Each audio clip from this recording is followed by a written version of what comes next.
শুরুটা হয় নরওয়ের ভয়ঙ্কর খাড়া পাহাড় টোল ওয়েল থেকে।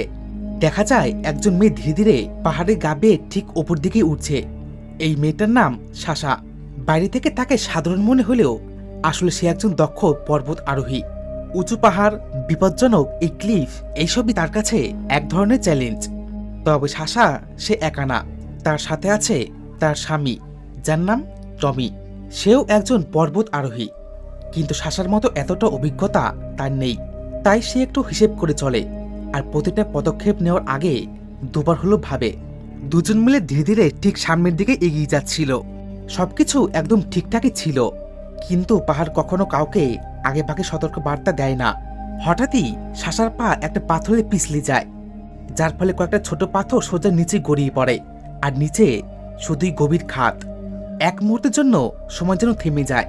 সে কোনো মতে নিজেকে সামনে নেয়, কিন্তু তার মুখে একটা অস্বস্তি স্পষ্ট হয়ে ওঠে। সে নিচের দিকে তাকায় আর বুঝতে পারে যে এইখানে একটু ভুল মানেই সব শেষ। কারণ তার ইচ্ছে সে পর্বতের চূড়ায় পৌঁছাবে। হঠাৎই চারপাশের আবহাওয়া খারাপ হতে শুরু করে। আকাশ অন্ধকার হয়ে আসে। শুরু হয় প্রচণ্ড ঝড়, বাতাস, ধুলোঝড়। তাই বাধ্য হয়ে তারা পাহাড়ি গায়ে টেন্ট বানিয়ে থাকে। কিন্তু পরিস্থিতি এতটাই গম্ভীর ছিল যে আবহাওয়া ঠিক হওয়ার নাম নিচ্ছিলই না। এই সময় টমি একটু নার্ভাস হয়ে বলে, আমরা কি একটু বেশি রিস্ক নিচ্ছি না? তবে সাশা এই কথাগুলো শুনে একদম শান্ত হয়ে থাকে। সে হালকা হেসে বলে, এটাই তো আমাদের ভালো লাগে। কিন্তু তারা বুঝতে পারেনি যে এই ক্লাইম্বিংটাই এখন তাদের জীবনের সবচেয়ে বড় ভুল হয়ে দাঁড়াবে। পরদিন ভোর হতেই তারা নিচে নামার চেষ্টা শুরু করে। আসলে গত কয়েক ঘন্টা ধরেও আবহাওয়া ঠিক হওয়ার কোনো লক্ষণ ছিল না। এভাবেই ধীরে ধীরে নিচে নামতে নামতে হঠাৎই পাহাড়ে ধস নামতে শুরু করে। চারপাশ থেকে পাথর ভেঙে পড়তে থাকে। ধরে থাকার মতো যেন কিছুই নেই। সাশা কোনো মতে নিজেকে সামনে নেয়, কিন্তু টমি সে আর রক্ষা পায় না। ধসের আঘাতে সে নিচের দিকে ধসে পড়তে শুরু করে। শেষ মুহূর্তে সাশা কোনো মতে তার রশিটা ধরে ফেলে, কিন্তু ততক্ষণে অনেক দেরি হয়ে গেছে।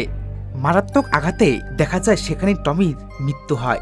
একটা মুহূর্ত সবকিছু থেমে যায়। এই পরিস্থিতিতে সাশার সামনে আর কোনো বিকল্প ছিল না। সুতরাং বাঁচতে হলে এখন তাকে রশিটা ছেড়ে দিতেই হবে। শেষমেশ সে সেটাই করে। দৃশ্য পাল্টায়। এরপর কেটে যায় কয়েকটা মাস, আর এবার দেখানো হয় অস্ট্রেলিয়া, যেখানে সাশা নতুন এক যাত্রায় বেরিয়েছে। কিন্তু এতদিনে তার জীবন অনেকটাই বদলে গেছে। সে এখন একাই রাইড করে আর একাই ঘুরতে যায়।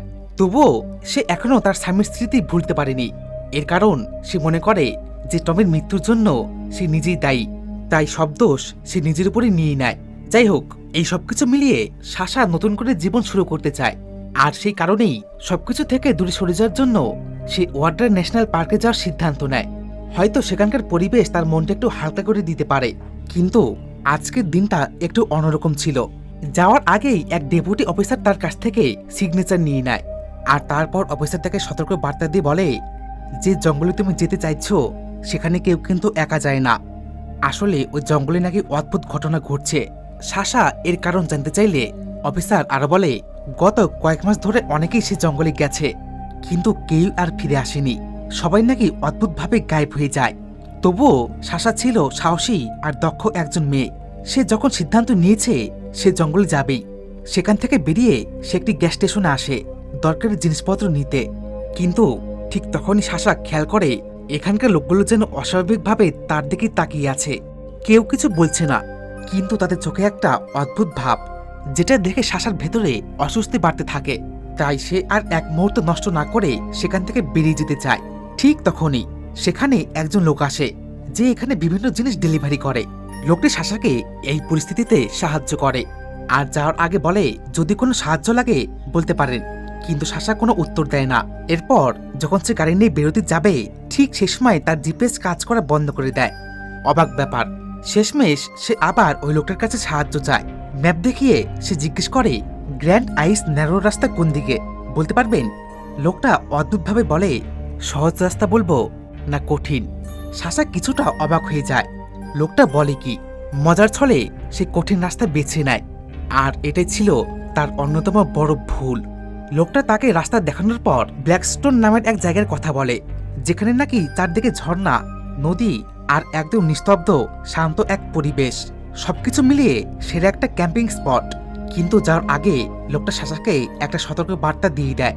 সে বলে, জায়গাটা দেখতে যতটা সুন্দর তার থেকেও অনেক বেশি ভয়ঙ্কর। সবসময় সাবধানে থাকবেন, এর কারণ এই জঙ্গলে আজ পর্যন্ত কেউ একা যায়নি, আর যারা গেছে ঠিক তারা আর ফিরে আসেনি। তবুও লোকটার কথায় সাশা একটুকু ভয় পায় না। সে উল্টো দ্রুত গাড়ি নিয়ে রওনা দেয়। দীর্ঘ পথ পেরিয়ে সে ব্ল্যাকস্টোন নামের জায়গায় পৌঁছে যায়। জায়গাটা সত্যি সুন্দর। লোকটা ঠিকই বলেছিল, সামনে নদী, চারপাশে গাছপালা, আর এদিক ওদিক ঝর্ণার জল। এখন পর্যন্ত সবকিছু ঠিকঠাকই চলছিল, কিন্তু সে জানতো না সে ভুল জায়গায় ঢুকে পড়েছে। একসময় দিন পেরিয়ে রাত নেমে আসে। ঠিক তখনই সাশা লক্ষ্য করে জঙ্গলের ভেতরে কয়েকটি গাড়ি সরাসরি তার দিকেই এগিয়ে আসছে। সে প্রথমে কিছুই বুঝতে পারে না, তাই সে খুব তাড়াতাড়ি গাড়িতে উঠে বসে। আর তখনই ভালো করে তাকাতেই দেখে যে ওরা আর কেউ নয়, গ্যাস স্টেশনের সেই লোকগুলো, যারা একেবারে নাছোড়বান্ধা, যেন কোনোভাবে সাশার পিছু ছাড়তে রাজি না। এটা দেখার পর সাশা গাড়ির ভেতরে চুপচাপ লুকিয়ে বসে থাকে, নিঃশ্বাস পর্যন্ত আটকে রাখে। কিন্তু ওদের উদ্দেশ্য ভালো ছিল না। লোকটা অদ্ভুতভাবে তার দিকে তাকিয়ে থাকে, যেন সে জানে সাশা এখানেই আছে। অল্প কিছুক্ষণ এইভাবে থাকার পর শেষমেশ সেই লোকগুলো সেখান থেকে ফিরে যায়। এরপর দিন সকালে সাশা অ্যাডভেঞ্চার করতে বেরিয়ে পড়ে। সে কায়াক রাইড করতে প্রস্তুতি নেয়। এই কায়াক রাইড কাকে বলে? একটা ছোট সরু নৌকা, যেটা একজন মানুষ দুমাথা ব্লেড থাকা প্যাডেল দিয়ে নিজে চালিয়ে জলের উপর এগিয়ে যায়। সাধারণত এই কায়াক ব্যবহার করা হয় জঙ্গল ঘেরা নদী বা নির্জন লেকে ঘোরার জন্য। কিছুক্ষণ রাইড করার পর হঠাৎই সাশা জঙ্গলের এমন এক জায়গায় ঢুকে পড়ে যেখানে চারপাশে কিছু মানুষের ছবি ঝুলতে দেখা যায়। এক মুহূর্তের জন্য সে থেমে যায়, কারণ এই জঙ্গলের এত গভীরে এইভাবে মানুষের ছবি থাকা একদমই স্বাভাবিক না। ছবিগুলোর দিকে ভালো করে তাকাতেই একটা অদ্ভুত বিষয় ধরা পড়ে। এগুলো কোনো সাধারণ ছবি না, যেন কেউ ইচ্ছে করে ছবিগুলো সাজিয়েছে। মনে হয় এই মানুষগুলো আর কখনো এই জঙ্গল থেকে ফিরে যেতে পারেনি। কিন্তু তবু সাশা এই বিষয়টা এড়িয়ে যায়, আর ঠিক এই ভুলটাই তার জন্য অনেক বড় হয়ে দাঁড়ায়। এরপর সে সিদ্ধান্ত নেয় আজকের রাতটা এই জঙ্গলে কাটিয়ে সে পরদিন বাড়ি ফিরবে। তাই জঙ্গলের পাশে একটা ট্রেন বানিয়ে নেয়। ব্যাগপত্র আর ভেজা কাপড় গাছের ডালে ঝুলিয়ে রাখে। সাশার কাছে এখন খাবার বলতে ছিল কয়েক প্যাকেট শুকনো মাংস। আর ঠিক এখান থেকেই গল্পটা মোড় নিতে শুরু করে। হঠাৎই ট্রেনটির বাইরে কেউ বা কারো পায়ের শব্দ শোনা যায়। সে শব্দে ঘুম ভেঙে যায় সাশার। সে সতর্ক হয়ে বাইরে বেরিয়ে আসে, কিন্তু বাইরে কেউ নেই। তবে অবাক করার মতো বিষয়, গতকাল গাছে ঝুলিয়ে রাখা তার ব্যাগ আর ভেজা কাপড় সবকিছু গায়েব। সাশার মনে সঙ্গে সঙ্গে বিপদের আভাস জাগে। এগুলো এমনিতেই হারিয়ে যাওয়ার কথা না। এক মুহূর্তের জন্য তার মনে হয় এটা হয়তো গ্যাস স্টেশনে সেই লোকেদের কাজ। আর যদি এমনটাই হয় ঠিক তাহলে তারা খুব দূরে যেতে পারেনি। তাই সময় না নষ্ট করে সে কায়াক নিয়ে নদীপথে বেরিয়ে পড়ে। অল্প কিছু দূর যাওয়ার পর সে সামনে একটা ঘাটের মতো জায়গা দেখতে পায়। সন্দেহ নিয়ে সে সেদিকে এগোতেই একটা ছোট ঘর চোখে পড়ে, যেখানে এখনো আগুন জ্বলছে। মানে এখানে কেউ না কেউ এখনো আছে। ঠিক এই সময় সাশা নদীর ধারে একজন মানুষকে দেখতে পায়। তবে অবাক করার মতো বিষয়, এই লোকটাই যে তাকে গ্যাস স্টেশনে সাহায্য করেছিল। সাশা কিছুটা স্বস্তি পায়, কারণ এই নির্জন জঙ্গলের মধ্যে অন্তত সে একজন ভরসার মানুষ খুঁজে পেয়েছে। দুজনই কথা বলতে বলতে জানতে পারা যায় লোকটার নাম ব্যান। সে এই জঙ্গলেই থাকে। সাশা তাকে সবকিছু খুলে বলে। এর উত্তরে ব্যান শান্ত গলায় বলে, চিন্তা করবেন না, আমি আছি, আমি আপনাকে সাহায্য করব। আমার কাছে দুজনের মতো খাবার আছে, আপনি চাইলে ভাগ নিতে পারেন। এই কথা শুনে সাশা কিছুটা হলেও শান্ত হয়। এর মধ্যে সে লক্ষ্য করে ওই শুকনো মাংসের প্যাকেটগুলো। আর এখানেই জানতে পারা যায় ব্যান নিজেই এই শুকনো মাংস বানিয়ে থাকে, যার নাম জেনোস। জানা যায় জেনোস ছিল ব্যানের মায়ের নাম, আর সেই নাম নিয়েই সে এই কাজ শুরু করেছে। কিন্তু এর পিছনে লুকিয়ে আছে আরো বড় একটা রহস্য। তো যাই হোক, এই কথোপকথনের মধ্যেই সাশা তাকে গত রাতে সব ঘটনা জানায়।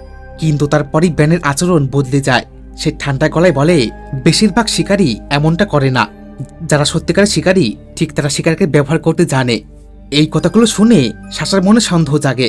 ঠিক তখনই সে এমন কিছু দেখে যা দেখে তার পায়ের নিচে মাটি সরে যায়। ব্যানের হাতে সেই ব্যাচ লাইট, যেটা সবসময় তার কাছেই থাকতো। সাশা সব বুঝে যায়, গত রাতের ঘটনার পিছনে ব্যানই ছিল। আর ঠিক সেই মুহূর্তে ব্যানের আসল মুখোশ খুলে পড়ে। সে অদ্ভুতভাবে তার দিকে তাকিয়ে থাকে, আর তারপর ঘরের ভেতর থেকে সাশার ব্যাগটা ছুড়িয়ে দেয় আর নিজের হাতে একটা ক্রসবো আর মিউজিক প্লেয়ার নিয়ে ধীরে ধীরে বাইরে বেরিয়ে আসে। লোকটা মিউজিক চালায় আর শান্ত গলায় বলে, এই মিউজিকটা যতক্ষণ বাজবে ততক্ষণ তুই পালিয়ে যেতে পারিস, কিন্তু মিউজিক থামলেই খেলা শুরু হবে। সাশা কিছুই বুঝতে পারে না এখন সে কি করবে, সে পালিয়ে যাবে কোথায়। এক সেকেন্ডও দেরি না করে সাশা ব্যাগটা নিয়ে এদিক ওদিক ছুটতে শুরু করে। কোনো মতে নদীতে পৌঁছে সে কায়েকের সাহায্য নেয় যাতে দ্রুত এই জায়গা থেকে সে পালিয়ে যেতে পারে। কিন্তু দুর্ভাগ্যক্রমে নদীর জলের স্রোতে তার কায়েক উল্টে যায়। এই পরিস্থিতির মধ্যে সে কোনো মতে ব্যাগটা নিয়ে নদীর পাড়ে উঠে আসে। এই সময় সাশা হঠাৎ একটা জিনিস স্পষ্ট বুঝতে পারে, যদি কোনোভাবে জঙ্গলের পথ ধরে লোকালয়ে পৌঁছানো যায় হয়তো তাহলে সে বাঁচতে পারবে। কিন্তু সে জানতো না সব মানুষ সাহায্যের হাত বাড়িয়ে দেয় না, আর যাদের কবলে সে পড়েছে ঠিক তারা ভীষণ ভয়ঙ্কর। ভেজা কাপড়টা খুলে সে জঙ্গলে একটা শর্টকাট রাস্তা ধরে সামনের দিকে এগিয়ে যায়। অল্প কিছু দূর যেতেই হঠাৎ মানুষের চিৎকার শুনতে পায় সে। দিশেহারা হয়ে ধীরে ধীরে সেই আওয়াজের দিকে এগোতে গিয়ে হঠাৎই সাশা থমকে দাঁড়ায়। এর কারণ সে বুঝতে পারে সে আসলে একটা ফাঁদের মধ্যে পড়ে গেছে, শিকারের জালে আটকা পড়েছে সে। আসলে দেখা যায় যে চিৎকারগুলো সে শুনছিল সেগুলো একটা মোবাইলের সাহায্যে বানানো হচ্ছিল, অর্থাৎ তাকে ইচ্ছে করেই ফাঁসানো হয়েছে। এটা বুঝতেই তার আর কিছু বোঝার বাকি থাকে না, সে ভয়ঙ্কর বিপদের মধ্যে পড়েছে। ঠিক তখনই জঙ্গলের ভেতর থেকে ব্যান হঠাৎ বেরিয়ে আসে। সাশা আবারও তার জানপ্রাণ বাঁচাতে দৌড় দেয়। দৌড়াতে দৌড়াতে একসময় সে নিজের মোবাইলটা বের করে, কিন্তু সেখানে কোনো সিগন্যাল নেই। স্বাভাবিকভাবেই জঙ্গলের এত গভীরে সিগন্যাল থাকার কথাও না। আসলে কথায় আছে, যদি কপালে দুঃখ লেখা থাকে তাহলে সেটাকে আটকানো যায় না। সে যতই পালিয়ে যাওয়ার চেষ্টা করে সে ততই যেন বিপদের মধ্যে জড়িয়ে পড়ে। একসময় সাশা ধরা পড়ে যায়। ঠিক সেই মুহূর্তে একটা তীর এসে সাশার ব্যাগে গিয়ে লাগে। আচমকা সেই আঘাতে সে নিজেকে সামলাতে না পেরে ঢাল বেয়ে নিচের দিকে ছিটকে পড়ে, গড়িয়ে গিয়ে সোজা নদীর জলে পড়ে যায়। দেখা যায় নদীর ভয়ঙ্কর জলস্রোত সাশাকে ভাসিয়ে নিয়ে যাচ্ছে। এই অবস্থায় সে উল্টো দিকে সাঁতার কাটার চেষ্টা করে, কিন্তু কোনো লাভ হয় না। স্রোতের তোড়ে সে ভেসে যায় এক অজানা জায়গায়। চারপাশে শুধু বিশাল উঁচু উঁচু পাহাড়। সে কোনো মতে জল থেকে উঠে আসে। হাঁপাতে হাঁপাতে মোবাইলটা বের করতেই দেখে ফোনটা পুরো ভেঙে গেছে, একেবারে অকেজো। এরপর সে ব্যাগ থেকে সামান্য কিছু খাবার খায় আর সঙ্গে রাখে একটা স্প্রে বোতল। আত্মরক্ষার জন্য ব্যবহার করা এই স্প্রে বোতলের ভেতরে থাকে লঙ্কার মতো ঝাঁঝালো রাসায়নিক, যেটা চোখে পড়লেই কয়েক সেকেন্ডের মধ্যে একজন মানুষ সম্পূর্ণ অসহায় হয়ে পড়ে। আর সেই কারণে সাশা সেটাকে হাতের কাছেই রাখে, কারণ যে কোনো মুহূর্তে ব্যান তার উপর হামলা করতে পারে। সুতরাং সাশার সামনে এখন বাঁচার একটাই রাস্তা, যত দ্রুত সম্ভব জঙ্গল থেকে বেরিয়ে যেতে হবে। তাই সে দিশেহারা হয়ে ছুটতে ছুটতে ঢুকে পড়ে এমন এক জায়গায় যার চারপাশে খাড়া উঁচু উঁচু পাহাড়। সে কোনো মতে পাহাড় বেয়ে ওপরে ওঠে, আর ওপরে ওঠে যা দেখে তা তাকে ভিতর থেকে কাঁপিয়ে দেয়। সে বুঝতে পারে সে এমন এক জায়গায় আটকা পড়েছে যেখান থেকে বের হওয়ার কোনো পথই নেই। চারপাশে শুধু নির্জন জঙ্গল আর নিস্তব্ধতা। এভাবেই হাঁটতে হাঁটতে পাশে একটি জলাশয়ের কাছে পৌঁছায়। সাশা ব্যাগ থেকে দূরবীনের সাহায্যে লক্ষ্য করে দূরে ওই নদীর ধারে একটি নৌকা আছে। এটা দেখার পর সাশার কাছে একটা বিষয় একদম পরিষ্কার হয়ে যায়, যদি সে সেখানে কোনো মতে পৌঁছাতে পারে হয়তো জঙ্গল থেকে রেহাই পাবে, মানে সে বাঁচতে পারবে। কিন্তু তখনই জঙ্গল থেকে হঠাৎই কিছু পাখিরা উড়তে শুরু করে। সন্দেহজনক সাশা সেদিকে দূরবীন দিয়ে দেখতেই দেখা যায় ব্যান তার উপস্থিতি টের পেয়েছে। এর কারণ এই সবকিছুই ব্যানের সাজানো এক পরিকল্পনা ছিল। সবার প্রথমে তো সেই মোবাইলটা, আর এখন এই নৌকা, যেন সে তার সাথে বিশেষ কোনো খেলা খেলছে, বলা ভালো মৃত্যুর খেলা খেলছে। এবার তোমাদের মনে একটা প্রশ্ন আসতেই পারে যে ব্যান কেন সাশাকে মারতে এত মরিয়া হয়ে ওঠে। এর উত্তর আমরা কিছুক্ষণ পরে জানতে পারবো। সাশা কোনো মতে পাহাড়ের গায়ে এইভাবে লুকিয়ে পড়ে, যার কারণে ব্যান শত চেষ্টার পরেও সে আর তাকে খুঁজে পায় না। খানিকক্ষণ এইভাবে লুকিয়ে থাকার পর সে ধীরে ধীরে বেরিয়ে আসে, কিন্তু এরপর সে এমন এক অদ্ভুত দৃশ্য দেখে যা সে কখনো কল্পনা করতে পারেনি। দেখা যায় জঙ্গলের মাঝখানে একটা জলাশয়ের ধারে ব্যান নগ্ন হয়ে একা দাঁড়িয়ে নিজের মধ্যে ডুবে অদ্ভুত আচরণ করছে, মুখে একটা বিকৃত হাসি।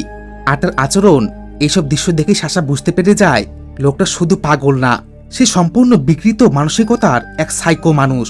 বোঝো ব্যাপার, মানে সাশা সাইকো মানুষের কবলে পড়েছে, আর এই জঙ্গলটাই তার খেলার মাঠ।